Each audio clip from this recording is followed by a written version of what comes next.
Slide. Well, good morning, everybody. It's a real delight to be here. Oh, have I lent on it? I apologize. There we go. So let me just maybe bounce this on my arm. I could move this. I can't move it. No, I think. Sorry. It's okay. I left my printed out notes behind, so I'm working from the laptop. As I was saying, it's a real pleasure to be here, and thank you for inviting me to respond to these really amazing and fascinating papers.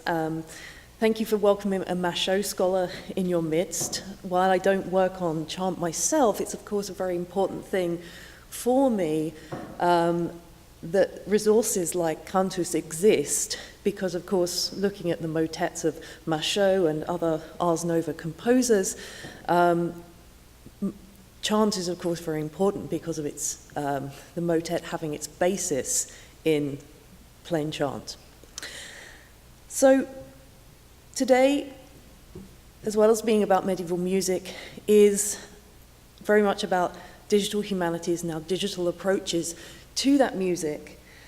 And I think what's becoming very clear in what's being said here this morning is the fact that digital humanities are allowing us to ask and answer new kinds of questions.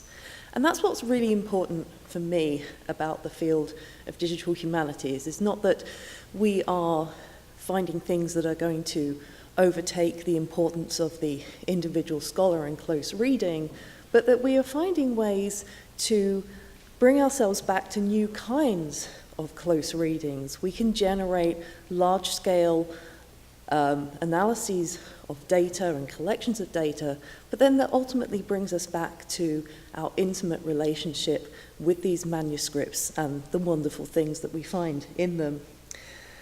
So this first session has very much had crowdsourcing as its prime focus, and crowdsourcing for me is deeply connected to some broader concerns.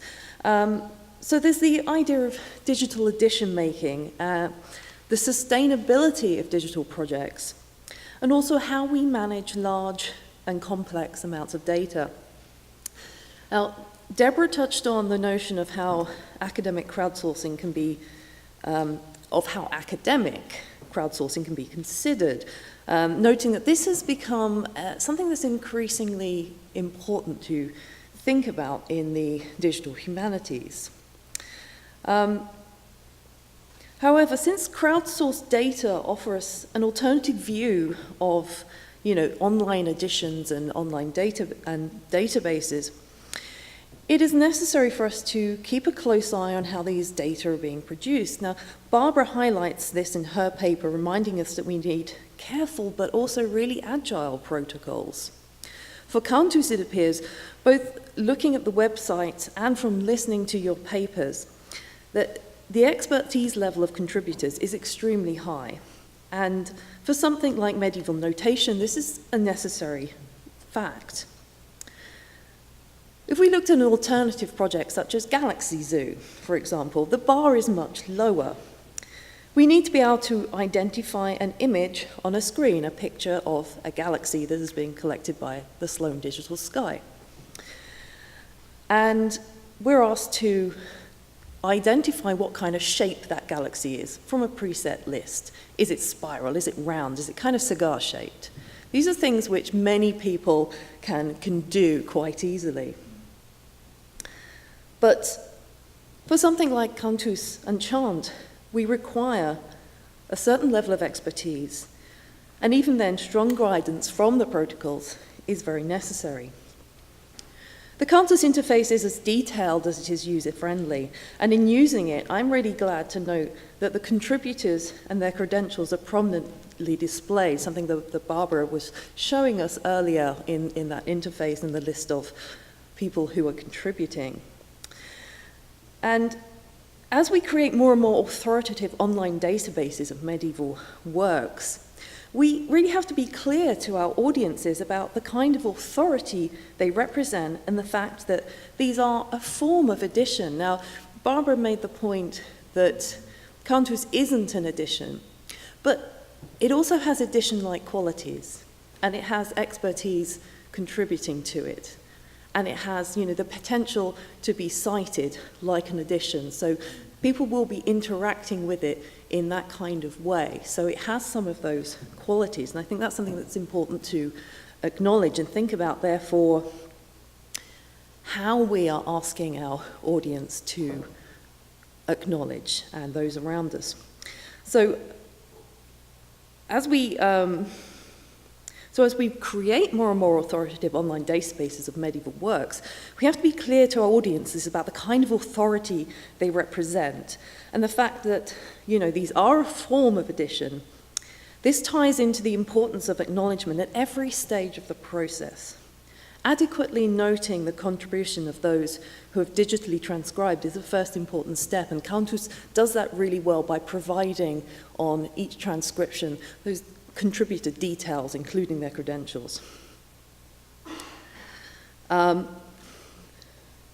a harder issue related to that is ensuring that those consulting the site and using it in their research are properly citing the website and the individual contributors.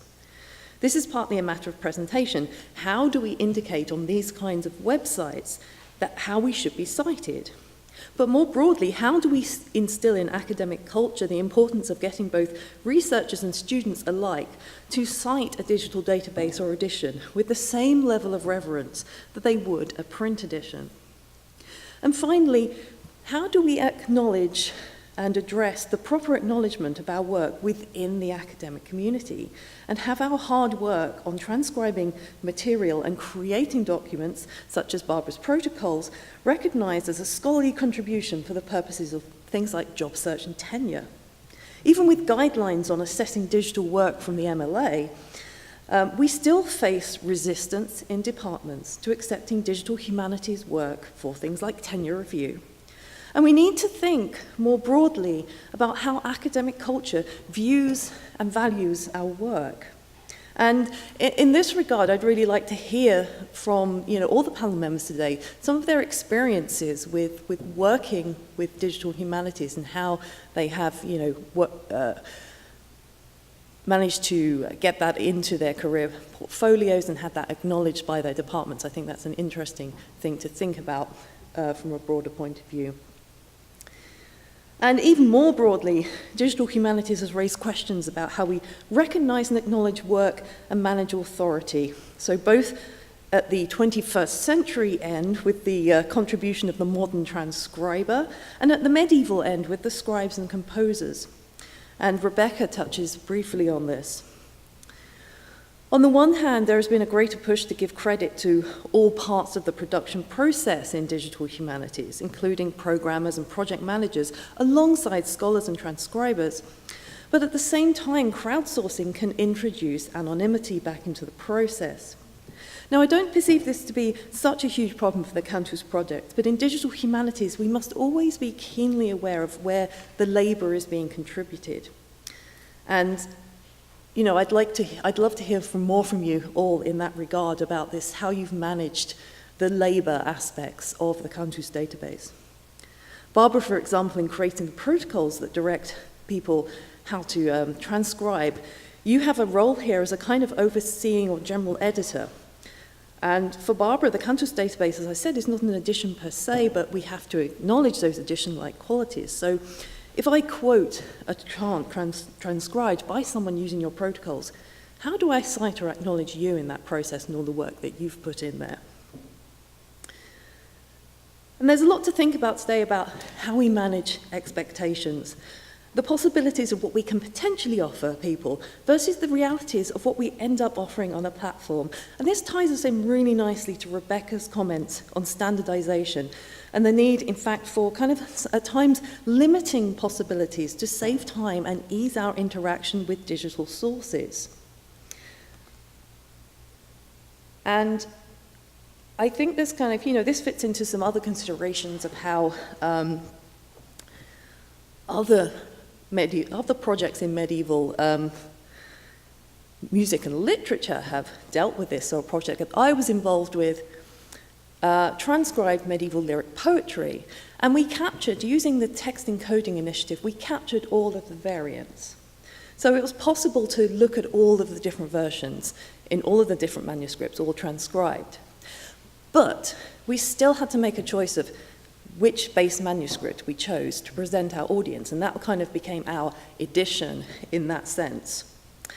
And we also had to think about how to display that, all those kind of complex possibilities, while still leading our audience to a kind of an easy interface in which they could understand those texts and use those texts. So that's, I think, an important question for you guys is like, how do you find that balance between standardizing things but also making them accessible and usable and inviting in new audiences? And finally, the third point I'd like to kind of consider and discuss further with you all is the ideas of longevity and sustainability. So how do we encourage, in the first place, and sustain crowdsourcing? So a good example is the Transcribe Bentham project, because they forged relationships with schools and universities. But chart is a higher bar, perhaps, than transcribing 19th century handwriting. You also have to have notation experience. So how does longevity and sustainability also fit with things like standardization? Rebecca, so in creating codes, how much were you thinking about the possible future use and research, and how, for example, codes might have to be adapted or changed or reinterpreted in the future? Is it even possible to envisage those things? So I don't know if there's even an answer to that question. So there are probably many more questions and comments I could make here, but I really want to bring up our speakers and have them speak to some of those points and also answer some further questions from our audience. So please thank our speakers once again, and as they join us up on the stage to talk about their papers.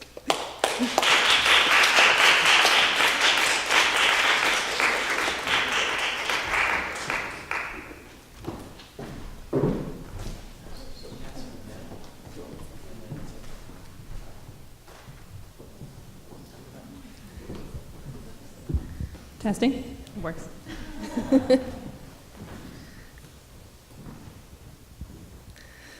So I'm going to give you a lot of questions and thoughts there to react to. Are there any kind of immediate things that you want to respond to yourselves from what I was saying? Sure.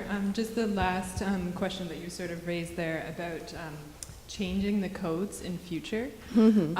I think the way that my index is created right now, it's very easy to change what the actual code is, just because it is this auto-filled field based on based on the data that is there, essentially.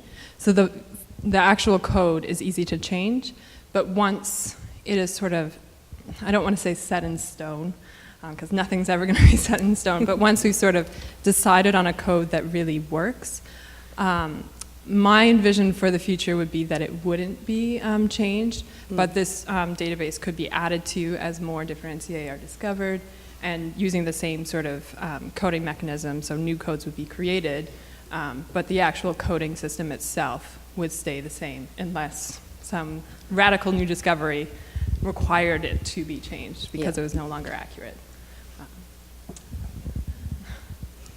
Can I ask you a question? Because I'm really fascinated by your project. Do you envision that when, when the next generation of researchers comes to index a manuscript and then, work with the differentia, are they going to be using a document that sort of teaches them the way of using these differentia, or is it going to be, do you envision it as more some embedded in the software and the interface that allows them to kind of select? Like, have you thought to that stage? Because I'm just thinking, as someone who's created protocol documents, how do we teach somebody this method that you're creating or envisioning? Maybe ideally, because the thing is with differentiae, like maybe all of the differentiae that have ever been written down will be in this index, but probably not. So for those that are already in the index, I would imagine that it would be something sort of like the Cantus ID number, where you could look up the differentiae, and if it's there, you just take that code and plug it into your into your new index for your new manuscript. And then if the differencier is not there, that would be maybe another form that you have to fill out to say, here's a new one, we need a new code, guys, go for it. Yeah. Okay, well, I loved all the things that you mentioned in your response, so it's hard to actually isolate one to speak about. But I think something that did stick out for me when you talked about acknowledging work was an experience I had when I was creating a CV, and actually Jennifer looked at my CV, and she said, you don't have any of your digital humanities work on here. And I thought, oh my goodness, you're right. Like, even I wasn't acknowledging for my own sake the research quality of the work and the importance of the work to the scholarly community and its relevance to my own CV. And then Jennifer said, this is how I present this similar work on my own CV. And so then I said, oh, okay, that's a really great model. But I needed that modeled to me. Like, I've looked at, not thousands, but I've looked at many CVs before where, you have these standardized ways of presenting your accomplishments, but it's still so new, I think, to how do we model for ourselves and for others, the digital humanities work that we do for our CVs and in other ways as well. So I think I'm fortunate to have been mentored in that regard by somebody who's already thinking through these things, but I think it is an issue because there is a huge amount of work that goes in, and it is a research project, all of this work that we do, and we need to be able to present that and have that recognized. So I'm really grateful that you brought that up in your response. I could just add to that I was struck when you said, how do you acknowledge Barbara as editor of the protocol document when you cite an individual chant that you're researching on for the database? And we recently, like a couple years ago, put how to cite the database as a link. It's maybe too hidden, and so we maybe need to make that more prominent. But all of the people that have gone into the creation of the database as a whole really ought to be represented somehow when that, and actually, I don't even think people might cite the indexer of that manuscript when they cite something from the Cantus database. They probably just cite the database. Yeah, And that's the kind and of that's thing I really was not thinking fair about, because that's the really original neat. indexer should be there, and it is in that little sidebar. Whenever you check whenever you look up the particular source, and it does list who was involved in the creation of that and the proofreaders. And we've tried to do as best we can to keep the names all connected together with that information. But I'm not sure that a citation of that in another work would carry that name forward. Yeah. So I think there that's we have some work to do in teaching everybody to Yeah. keep that all connected, that person is basically an editor transcribing that chant initially, and then there's an editor of that work, like the proofreader of that. And then there's the other layer of just managing the database as a whole and creating those documents, that Volpiano wouldn't be transcribed that way unless, if they hadn't followed your instructions on that, and there was a lot of process and thinking through all that.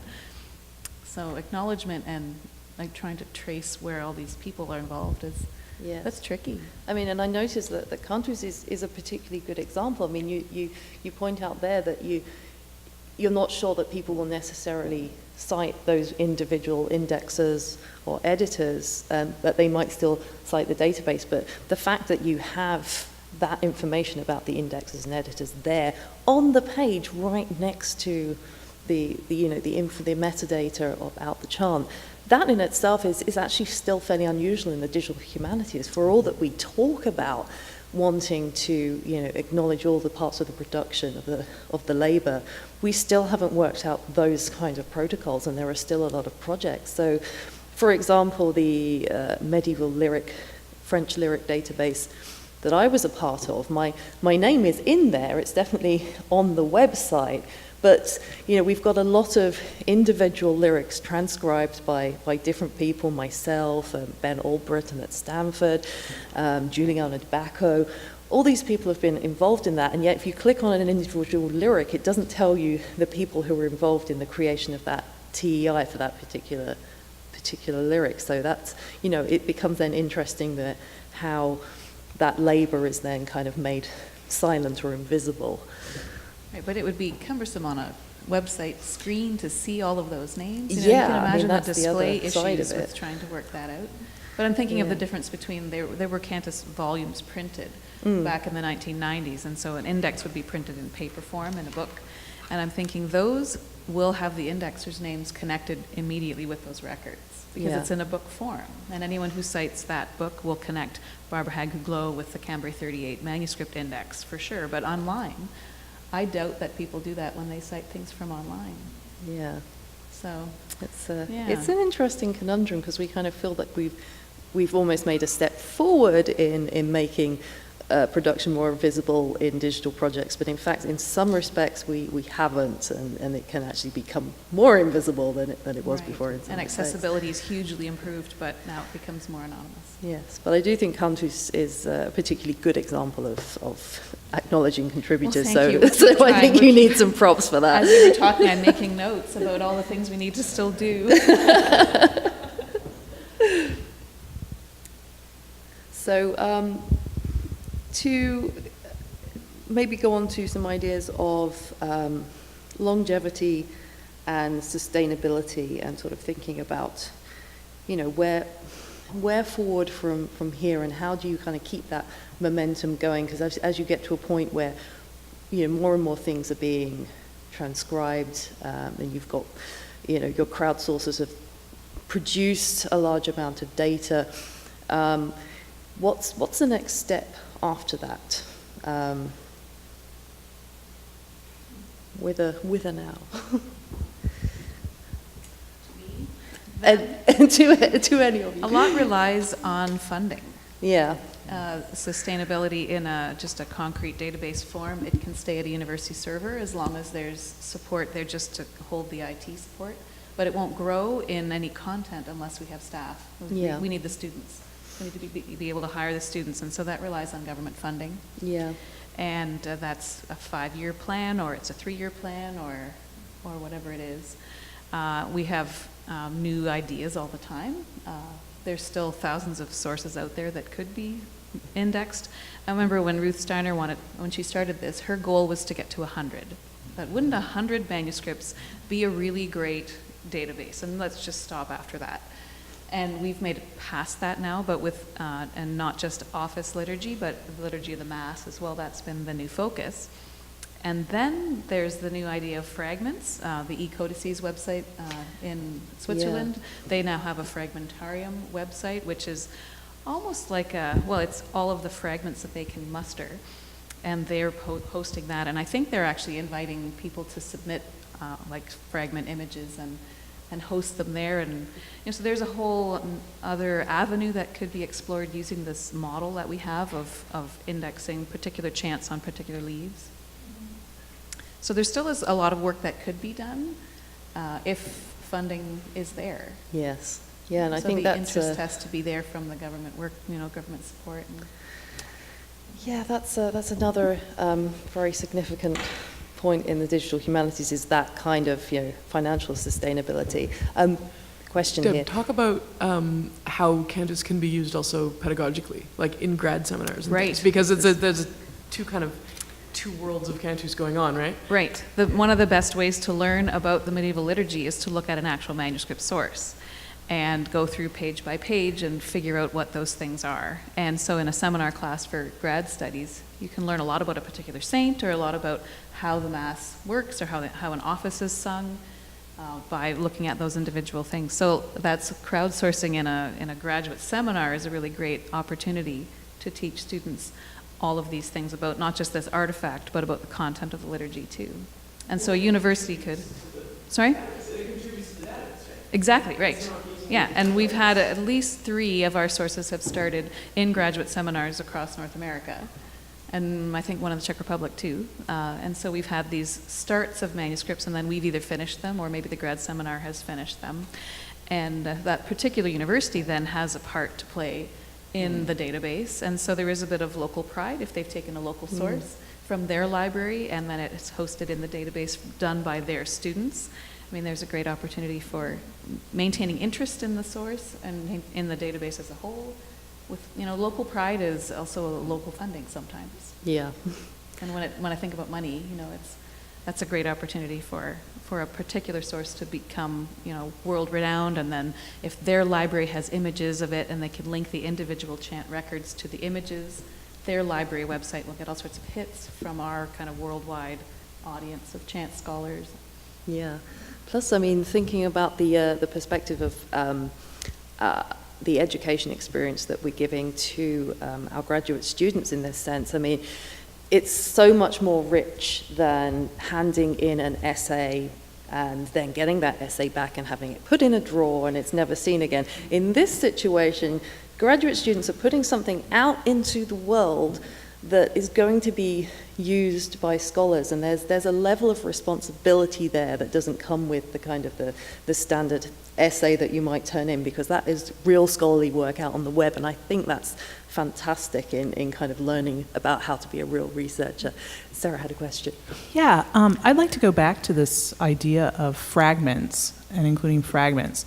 There's a couple of considerations when in doing that, and that's something that I had experience with when I worked for the Alamire Foundation on the Antifonaria project. You run into a box of fragments in a monastic community, and you're like, okay, there's hundreds of these. Which ones are worth including and which ones are not? How do you select them? We made an executive decision to select fragments that were only considered significant amounts of fragments, like several folios, but then occasionally you find a fragment that's just one folio that has a really rare office on it or interesting chants. Like you have to, you'd have to come up with very specific parameters for fragments, because if you just open it up to fragments, you'll get anything and everything. But why not do them all? Because there's thousands of them. Yeah. But why not do them all, right? Yeah. Yeah, I mean, I don't know. It's just something to think about, Right. like one of the considerations. Right. Well, it's a little funny that I'm taking the microphone from you because I want to say something that you said. But just speaking about fragments, I remember, Debra, you saying at one point that wouldn't it be interesting, if people started to input data from fragments into Cantus, if over time manuscripts could be recombined.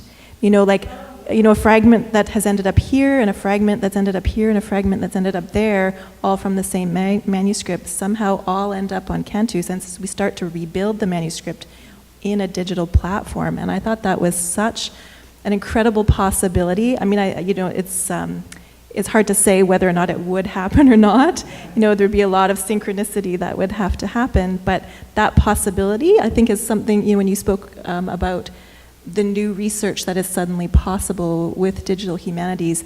I think here's an example of the Digital Humanities Forum of Cantus allowing something to happen that probably would not happen any other way, because so-and-so in Canada and so-and-so in France and so-and-so in Belgium, who all have a fragment from the same manuscript, are probably not going to find one another. But if by some chance fragments start to be increasingly indexed in Cantus, those manuscripts might get recombined, or fragments of larger fragments.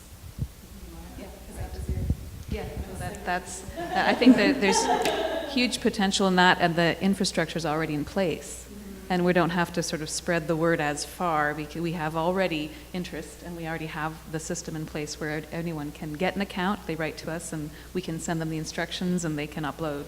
And we've had a couple people in the past 3 months. There have been 2 non-specialists who have had these fragments. One of them was a professor at, I think in St. Louis, who found a music fragment in a scientific, like a herbal kind of manuscript that was used as a binding, and wrote to us and said, what is this thing, and so she's indexed it herself. She just said, you know what, it's June and I have some time, I want to learn how to do this. And so she put the records up herself for these binding materials.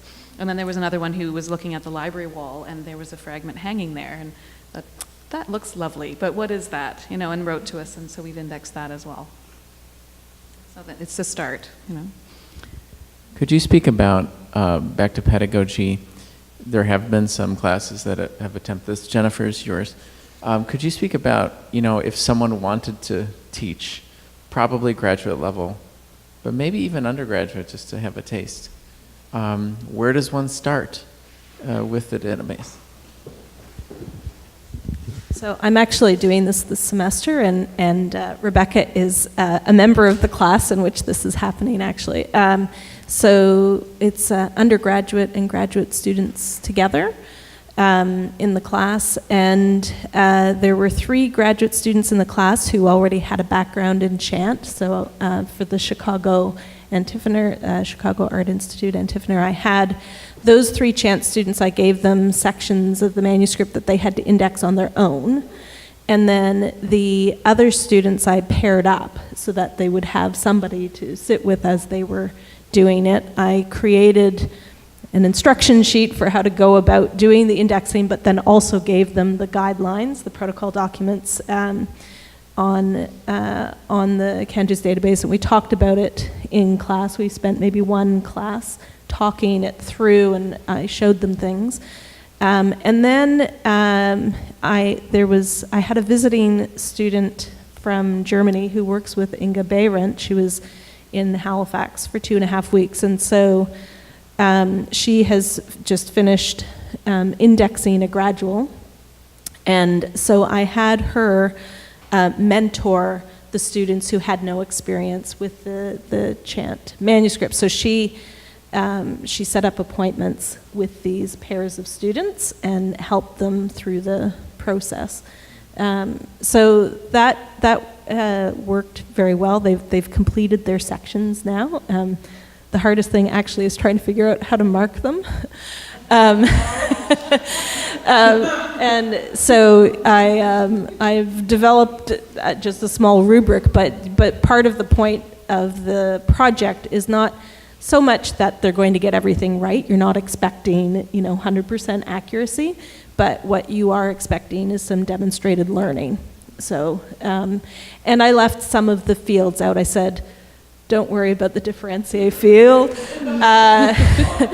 And I said, although Becky created a great differentiate table for the manuscript, but it was very confusing for the students. So I said, don't worry about that, but I wanted them to figure out the mode. And they were able to bring, because I'll show a little bit of this in my talk this afternoon, but they were able to bring the texts in, and we created some Google documents for when they couldn't find texts, right? So we had some, like a Google Doc for missing chants. So if the text that they were looking at in the manuscript wasn't actually in the Cantus Index, I didn't want them to try to transcribe Latin. That seemed like a bad idea. So but we had a table, a Google Doc, where they put that information into the Google Doc.